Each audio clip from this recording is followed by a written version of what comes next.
नमस्कार. सुखी जीवनाचा मंत्र डॉक्टर विजय दहीफळेंसोबत या विशेष कार्यक्रमामध्ये मी सुहास आपलं सगळ्यांचं अगदी मनपूर्वक स्वागत करतो. सुखी जीवनाचा अर्थ शोधायचा झाला तर त्याची व्याप्ती खूप मोठी आहे. कोणी पैशाशी त्याचा संबंध जोडेल, कोणी यशाची व्याख्या सांगेल, कोणी जोडीदाराबरोबर आपलं सुख शोधेल, तर कोणी आरोग्याशी त्याचा संबंध जोडेल. खरं तर परमेश्वरानं आपल्याला हे सुंदर आयुष्य दिलं आहे, ते शेवटपर्यंत निरोगी ठेवणं हा सुद्धा सुखी जीवनाचा खरं तर एक मार्ग आहे. आरोग्याच्या संदर्भात अनेक प्रश्न आहेत. काही प्रश्नांवर आपण अगदी मोकळेपणाने बोलतो, पण काही प्रश्न असे असतात की आपण बोलायला घाबरतो, भीती वाटते किंवा लाज वाटते. अर्थात त्याला कारणंही तशीच आहेत. ज्या प्रश्नांच्या बाबतीमध्ये समोरच्यानं आपल्याला समजून घ्यावं असं वाटतं, नेमकं त्याच प्रश्नावर तो आपली थट्टा करतो, चेष्टा करतो. खरं तर सेक्शुअल आयुष्याबद्दल किंवा लैंगिक समस्येबद्दल उघडपणेनं चर्चा करणं हे गरजेचं आहे. अरे एवढंच नाही तर घरात सुद्धा पालकांनी आपल्या मुलांशी लैंगिक समस्यांविषयी अगदी मोकळेपणानं बोलणं हे सुद्धा गरजेचं आहे. आणि त्यासाठीच आम्ही सुखी जीवनाचा मंत्र हा शो तुमच्यासाठी म्हणजेच महाराष्ट्र वनच्या या आपल्या सगळ्या प्रेक्षकांसाठी आम्ही घेऊन आलोत. सुखी जीवनाचा मंत्र हा कार्यक्रम दर शुक्रवारी रात्री 10:30 वाजता डॉक्टर दहीफळे यांच्यासोबत असणार आहे. मला वाटतं मराठी न्यूज टेलिव्हिजनमधला हा एकमात्र शो आहे जो लैंगिक आरोग्याविषयी चर्चा घडवणार आहे. तुमचं सुद्धा जर काही प्रश्न असतील तर ते आम्हाला जरूर विचारा, अगदी मोकळेपणाने विचारा, कारण त्यासाठीच तर हे व्यासपीठ आहे. आणि त्यासाठी आमचा नंबर लिहून घ्या. आमचा नंबर आहे 022-611-2400. डॉक्टर दहीफळे, तुमचं अगदी मनापासून स्वागत आहे. नमस्कार. कारण आज खूप चर्चा करायची आहे त्यानिमित्ताने. डॉक्टर दहीफळे यांचा थोडक्यामध्ये जर परिचय करून द्यायचा झाला तर डॉक्टर दहीफळे हे यूरोलॉजिस्ट आहेत, अँड्रोलॉजिस्ट आहेत आणि सेक्सॉलॉजिस्ट आहेत. औरंगाबाद, हैदराबाद, पुणे, मुंबई इथं त्यांची स्वतःची क्लिनिक्स आहेत. स्टेम सेल्स थेरपी ही उपचार पद्धती भारतामध्ये रुजवण्यामध्ये ज्या डॉक्टरांचा सहभाग आहे त्या डॉक्टर दहीफळे हे एक नाव आहे. चीनमधल्या नानजिंग शहरामध्ये नोव्हेंबर महिन्यामध्ये आयोजित करण्यात आलेल्या 10व्या world congress regenerative medicine and stem cells या आंतरराष्ट्रीय परिषदेमध्ये डॉक्टर दहीफळे यांना निमंत्रित करण्यात आलेलं होतं.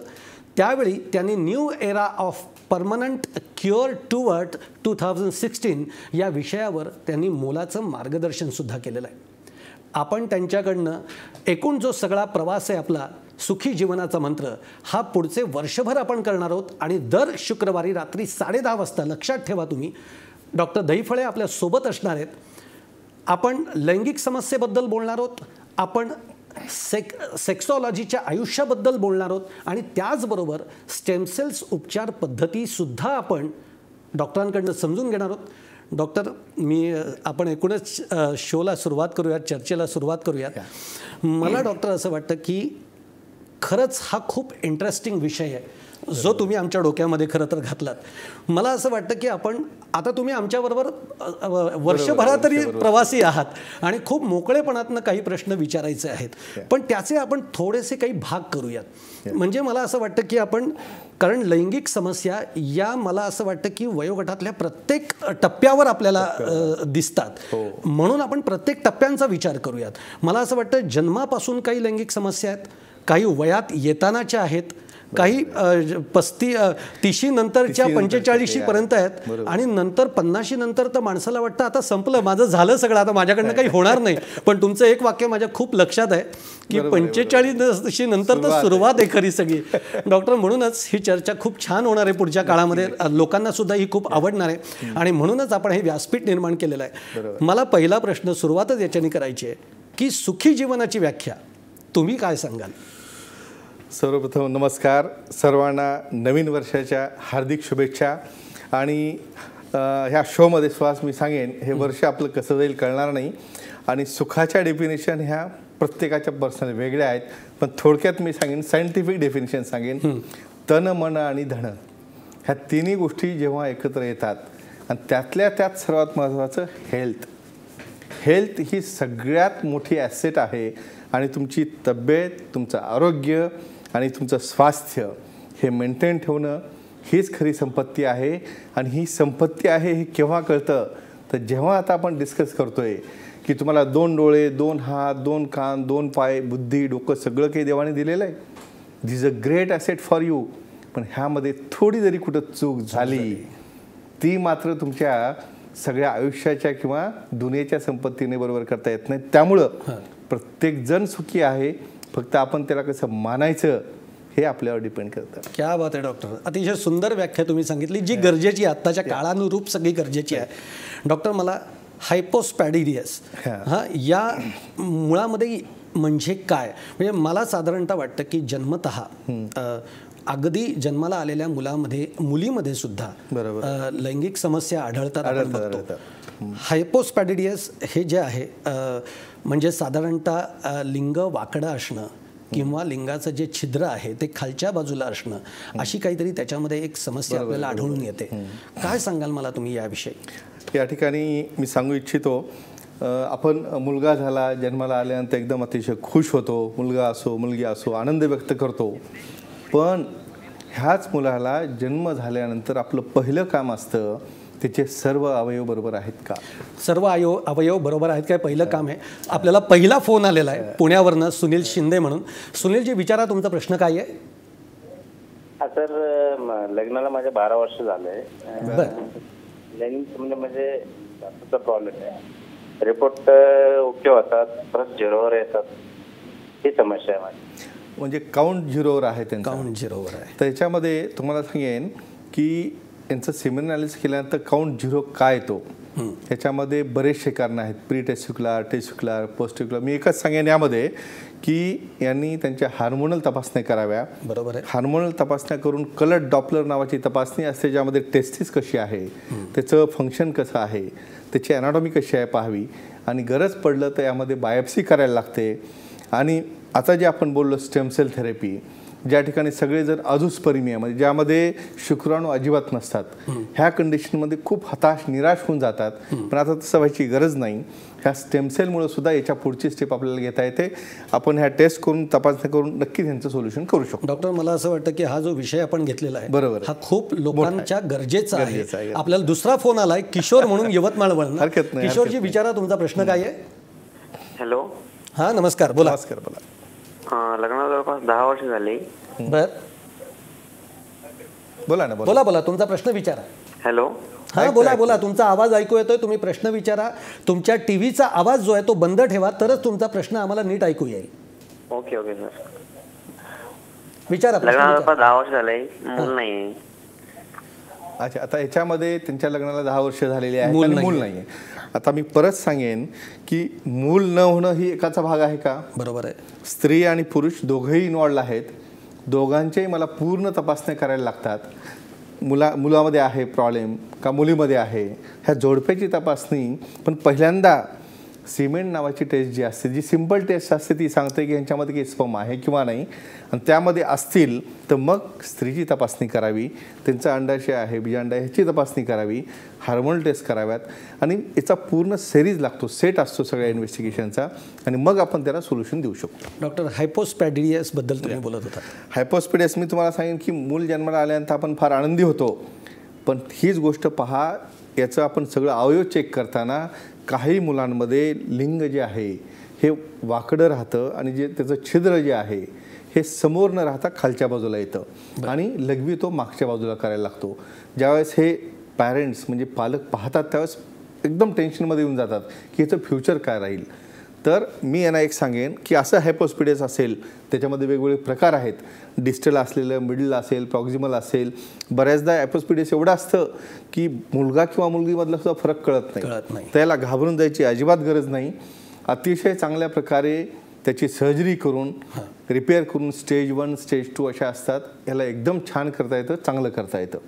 पण ह्याला वेळीच महत्त्वाची गोष्ट सांगेन, बरेच जण हे हायपोस्पॅडिडियसमध्ये जी समोरची स्किन ही अर्धवट असते अशा फण्यासारखी, त्याचं चुकूनही सर्कमसिजन करायचं नसतं, कारण ती स्किन मी परत त्याचा युरेथ्रा म्हणजे लघवीचे नलिका बनायला वापरणार असतो. तुम्हाला ऑपरेशनमध्ये त्याचा उपयोग होतो. म्हणून अतिशय महत्त्वाची गोष्ट की ही सुंथा किंवा सर्कमसिजन रिलिजियस असेल कसंही असेल पूर्ण चेक केल्याशिवाय करू नये. कारण एक कंडिशन अशी आहे MIP नावाची, म्हणजे मेगामियाटस इंटॅक्ट, आपण येणार आहोत त्याच्याकडे. म्हणजे मध्ये ते कव्हर्ड असतं. आपल्याला वाटतं की नॉर्मल युएसर आहे, पण जेव्हा कट करतो त्यावेळेस ते उघडं पडतं आणि जेव्हा मला सर्जरी करायची वेळ येते त्यावेळेस ती डिफिशियंट. डॉक्टर चिखलीवरनं आपल्याला शंकर म्हणून फोन आहे. शंकरजी विचारा, तुमचा प्रश्न काय आहे?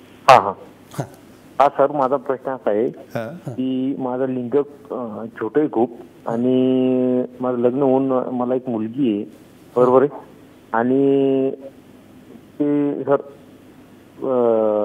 मोठं व्हायसाठी काय करावं लागेल? ठीक आहे. प्रश्न त्यांचा आनंदाची गोष्ट अशी की लोक बोलतायत. अतिशय मी ह्यांना खरं म्हणजे अभिनंदन करेल की स्वतःहून ह्याचा हेतूच आहे, बरोबर, की ह्या सुप्त अवस्थेत असलेल्या ह्या सगळ्या ज्या तुमच्या वेगवेगळ्या व्याधी आहेत ह्या तुम्ही पुढे घेऊन या, आणल्याशिवाय आपण ट्रीट करू शकणार नाही. प्रश्न खूप आहेत, तुम्ही यांच्या प्रश्नाचं उत्तर द्या. तर यामध्ये त्यांचं हार्मोनल टेस्ट आम्ही पहिल्यांदा करणार.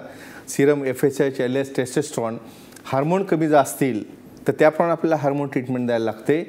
आणि त्यांना एक्झामिनेशन प्रॉपर टेस्ट करून, डॉपलर करून, गरज पडल्यास शस्त्रक्रियेद्वारे किंवा स्टेम सेल थेरपीद्वारे त्याचं साईज वाढवता येऊ शकते.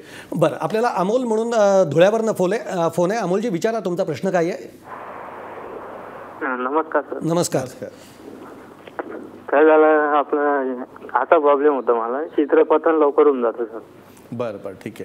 ह्यांना शीघ्रपतनाचा त्रास आहे. मी सांगेन शीघ्रपतन हा इतका कॉमन प्रॉब्लेम आहे. मी सांगेन 50% लोकांना जे माझ्याकडं शिथिलता म्हणून येतात त्यांना शीघ्रपतन हे कॉमन समस्या आहे. याचं एकमेव कारण मी सांगेन, काही कारणामुळे त्यांच्या पूर्वीच्या आयुष्यामध्ये काही चुका झाल्यामुळे त्या ठिकाणी मसल जे आहेत ते वीक झालेले असतात, त्या मसलवर सूज आलेली असते आणि म्हणून जे सेमेन होल्ड करण्याची कॅपॅसिटी असते ती कमी होऊन जाते व क्रिया पूर्ण व्हायच्या आतच, त्यांना सॅटिस्फॅक्शन व्हायच्या आतच पटकन विरेस्खलन होऊन जातं. ह्याला ट्रीटमेंट अतिशय चांगली आहे. आपण त्याला चांगल्या प्रकारच्या गोळ्या चालू करून त्याला आपल्याला रिझल्ट देता येतो आणि नक्कीच ह्यांना जो आनंद मिळवण्याचा पिरियड आहे, ज्याला आपलं वेळ वाढवणं म्हणतो शीघ्रपतनाचा, तो नक्कीच त्याला ट्रीटमेंट आहे आणि त्यांना चांगला रिझल्ट मिळेल. डॉक्टर, फायमॉसिस म्हणजे काय हे मला तुम्हाला विचारायचं आहे, पण आपण इथे एक छोटासा ब्रेक घेऊयात. आपण एक छोटासा इथे ब्रेक घेतोय. कुठेही जाऊ नका, पाहत राहा सुखी जीवनाचा मंत्र.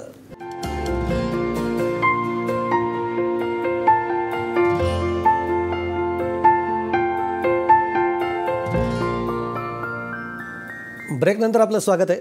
डॉक्टर, पुढे जाण्याच्या आधी मला हे विचारायचं आहे की हायपोस्पॅडियस हे याच्याबद्दल तुम्ही मला सांगितलं. हे साधारणतः लिंग वाकडं असतं त्याच्यामध्ये आणि जे लघवीचं छिद्र असतं ते खाली असतं. याच्यावर नेमकी मग ट्रीटमेंट म्हणून काय सांगाल तुम्ही? मी या ठिकाणी सर्वांना सांगू इच्छितो, अतिशय चांगली ट्रीटमेंट आहे याला, ज्याला आपण रिकन्स्ट्रक्टिव्ह सर्जरी म्हणतो. ज्यामध्ये आमच्या भाषेत मी सांगेन त्याची इरोथोप्लास्टी, ग्लॅन्युलोप्लास्टी, ऑर्थोप्लास्टी, स्किन कव्हर. पण मी एकच सांगेन की ही अतिशय क्लिष्ट सर्जरी आहे आणि पहिल्यांदा जो सर्जन करेल, पहिल्या वेळेस जो सुपर स्पेशालिस्ट करेल, तो त्याला पहिल्या स्टेजमध्ये करू शकतो आणि त्याला रिझल्ट अतिशय चांगला येतो. गरज पडल्यास काही जणांमध्ये दुसरी स्टेज लागते. आणि मी आणखी एक महत्त्वाचं सांगेन, बऱ्याच जणांना कन्फ्युजन राहते केव्हा करावं ऑपरेशन. तर मी सगळ्यांना सांगू इच्छितो की हे ऑपरेशन वयाचं 1 वर्ष झालं की हे ऑपरेशन करायला पाहिजे. त्याला फार काही मोठं होऊ द्यावं बाळ असं बरेच जण सांगण्यात येतं, पण ते बरोबर नाही. 1 वर्षातही ते करू शकतो. काही फार मोठं होईपर्यंत थांबायची गरज नाही. का? कारण मुलगा मोठा होऊन शाळेत जायला लागला की तो बाकीसोबत कंपॅरिझन करतो आणि एक प्रकारचं डिप्रेशन त्या मुलाला येतं की आपलं काहीतरी ॲबनॉर्मल आहे दुसऱ्यापेक्षा. म्हणून हे लवकर केलेलं, त्या न कळत केलेलं केव्हाही चांगलं, लवकर केलेलं चांगलं. पण डॉक्टर, तरीही म्हणजे मला आपल्या प्रेक्षकांना हे सांगायला आवडेल की खरं तर या ऑपरेशनचा तसा खर्च आहे, पण तुमच्या औरंगाबादच्या आणि मुंबईच्या क्लिनिकमध्ये राजीव गांधी जीवनदायी आरोग्य योजनेतनं हे ऑपरेशन मोफत केलं जातं. बरोबर आहे? एकदम अतिशय बरोबर. म्हणजे असं जर पाहिलं तर ही सर्जरी 1-1.5 लाखाच्या वर जाते. बरोबर. पण ह्या योजनेअंतर्गत आम्ही हायपोस्पिडियस प्लस त्याचं कॉर्डीवर आपण येणार आहे, ते कॉर्डी आणि हायपोस्पिडियस स्टेज 1 असो 2 असो हे पूर्णपणे मोफतमध्ये केलं जातं. आमच्या औरंगाबाद येथील दैफळे हॉस्पिटलमध्ये, पण malaad या ठिकाणी जे बालाजी हॉस्पिटल आहे त्या ठिकाणी पूर्णपणे मोफत वर्षभर केलं जातं. मला डॉक्टर असं वाटतं की तुमच्या औरंगाबादमध्ये तुमच्या पत्नी doctor Ujjwala Daiphale यासुद्धा aesthetic laser आणि प्लास्टिक सर्जन आहेत. तर याचा सुद्धा सगळा उपयोग या सगळ्या तुमच्या याच्यामध्ये होत असणार आहे. नक्की मी तर असं सांगेल, युरोलॉजीला ही इतकी पूरक बाब आहे की आमच्याकडे आणखी कंजेनिटल ॲनॉमली आपण गेलो नाही. ॲम्बिग्युअस जेनॅटिलिया म्हणजे मिक्स जेनॅटिल्स, म्हणजे मेल पण दिसत नाही, फिमेल पण दिसत नाही. अशा केसमध्ये आपण जेंडर असाइनमेंट सर्जरी, म्हणजे त्याला मेल करायचं की फिमेल करायचं, हे जेव्हा डिसिजन येतं त्यावेळेस मला प्लास्टिक सर्जनची गरज पडते.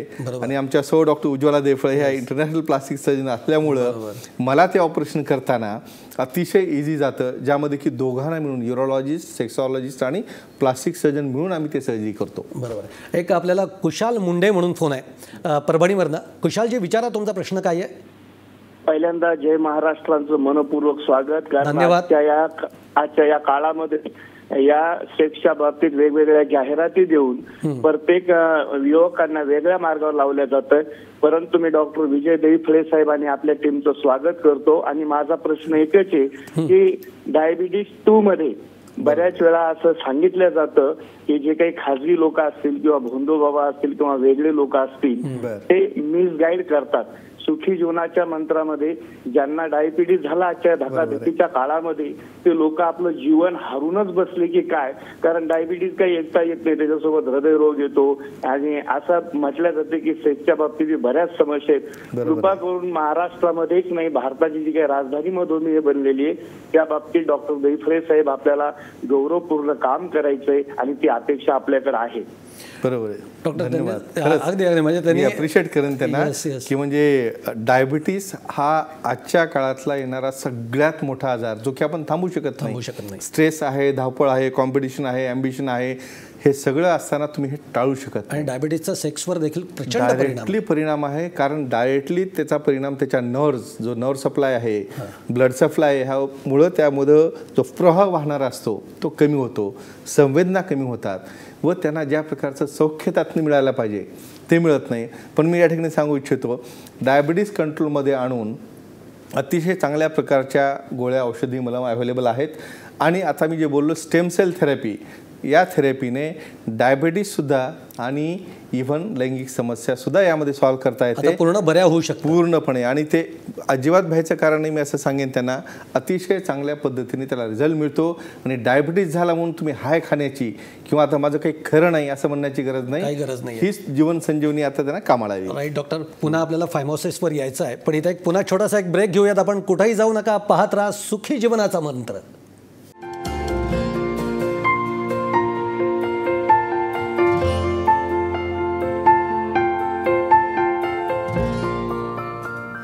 ब्रेक नंतर आपलं स्वागत आहे. डॉक्टर, ही चर्चा आपली चालूच राहणार आहे. बरोबर. तुम्ही मगाशी डॉक्टर उज्ज्वला मॅडमबद्दल सांगितलं की त्या माझ्या मते दुभंगलेले जे ओठ आहेत आणि आपल्या टाळूचा जो हे भाग असतो त्याच्यावरची ती ऑपरेशन्स करतात. आणि अत्यंत म्हणजे जवळपास 4000 ते 5000 रुग्णांवर त्यांनी या शस्त्रक्रिया केल्या आहेत. पुन्हा त्यासुद्धा मोफतमध्ये तुम्ही ते करता आहात, त्याबद्दल जरा सांगा. म्हणजे हा एक प्रोजेक्ट आमच्याकडे आहे जवळपास 10 वर्षापासून. आपल्या बॉडीमध्ये मिडलाईन डिफेक्ट, म्हणजे जसं आपण हायपोस्पिडियस पाहिलं, मिडलाईनमध्ये हार्टला होल असतात, तसं लिप पॅलेट, दुभंगलेले ओठ आणि टाळू हे फार कॉमन समस्या आहे. ज्यामुळे की तुमच्या समाजामध्ये वावरणं, शाळेत जाणं ही लहान मुलं असतात. पण अतिशय इंटरेस्टनी डॉक्टर उज्ज्वला मॅडम जे आहेत प्लास्टिक सर्जन, त्याला नॉट ओन्ली इन इंडिया, म्हणजे बाहेर अमेरिका, आफ्रिका आणि सगळीकडे ऑपरेट करतात. म्हणजे ओव्हरऑल मी एक सांगेल, सगळ्या प्रकारचे चॅरिटेबल प्रोजेक्ट ज्यांना आपल्याला सर्वांना मदत देता येईल आणि आपली ही मोठी स्पेशालिटी सर्वांपर्यंत पोहोचेल याची आम्ही काळजी घेतो. डॉक्टर, फायमोसिसबद्दल काय सांगाल? फायमोसिस म्हणजे अतिशय लहान सुईसारखं असलेलं छिद्र. जन्मल्यानंतर बऱ्याचदा समोरची स्किन ही मागं जायला पाहिजे आणि आपण वेट किती करावं त्यालाही टाईम आहे. आपण फार 6 महिने ते वर्षामध्ये वेट करावं, पण केव्हा बऱ्याचदा फायमोसिस एवढं टाईट असेल त्यामुळे त्या ठिकाणी फुगा येतो, बाळ रडतं आणि इन्फेक्शन होतं. अशा केसमध्ये अर्जंटली त्याला सर्जरी करायची गरज पडते. डॉक्टर, एक शेवटचा फोन आपण घेऊयात. गोवर्धन म्हणून आहे यवतमाळवरनं. गोवर्धनजी, विचारा तुमचा प्रश्न काय आहे. हॅलो. हां, बोला लवकर विचारा, आपल्याकडे वेळ कमी आहे. ठीक आहे. हां, बोला, प्रश्न विचारा. सर, माझ्या लिंगावर मागच्या साईडला बारीक बारीक फोड झालेले आहे. हॅलो. हो, विचारा. तुम्ही टीव्हीचा आवाज बंद करा. लिंगावर बारीक बारीक फोड झालेले आहे मागच्या साईडला. ओके. लिंगावर त्यांच्या बारीक बारीक फोड आहे. तर हे एक प्रकारचं व्हायरल इन्फेक्शन असतं किंवा बऱ्याचदा एक बॅलेनोप्रोस्टाटिस नावाची एक कंडिशन असते की ज्या ॲलर्जी झाल्यानंतर समोरचा भाग लाल होतो आणि त्या जवळ फोड येतात. तर अँटीबायोटिक्स, व्यवस्थित क्रीम आणि समजा व्हायरल इन्फेक्शन असेल तर अँटीव्हायरल क्रीम आणि ड्रग देऊन ह्याला एकदम छान रिझल्ट आहे, ओके होऊन जातं. डॉक्टर, खरं तर माझे या संदर्भातले खूप प्रश्न बाकी आहेत जे मला विचारायचे आहेत. आज आपल्याकडे तसा, कारण वेळ अर्ध्या तासाचा याला पुरणारच नाहीये, पण आपण आता म्हणून आपण 1 वर्ष पुढचा प्रवास सगळा करणार आहोत आणि दर शुक्रवारी डॉक्टर आपल्याला भेटणार आहेत. पण डॉक्टर, पुढच्या वेळेला आपण मुलांच्या संदर्भातले, लहान मुलांच्या संदर्भातले हे जे लैंगिक प्रश्न आहेत ते तर आपण बघणारच आहोत, पण त्याचबरोबर मुलींमध्ये सुद्धा हे प्रश्न असणार आहेत आणि ते मला तुम्हाला विचारायचे आहेत. पण आज मात्र आपण इथंच थांबूयात. तुम्ही अतिशय सुंदर सगळं प्रबोधन म्हणूयात, आपण मार्गदर्शन म्हणूयात आणि खूप छान माहिती दिलीत, त्याबद्दल तुमचं मनपूर्वक धन्यवाद. सुखी जीवनाचा मंत्र इथे आज आपण इथेच थांबतोय. पुन्हा भेटूयात पुढच्या शुक्रवारी रात्री 10:30 वाजता. तोपर्यंत बघत राहा महाराष्ट्रवाद.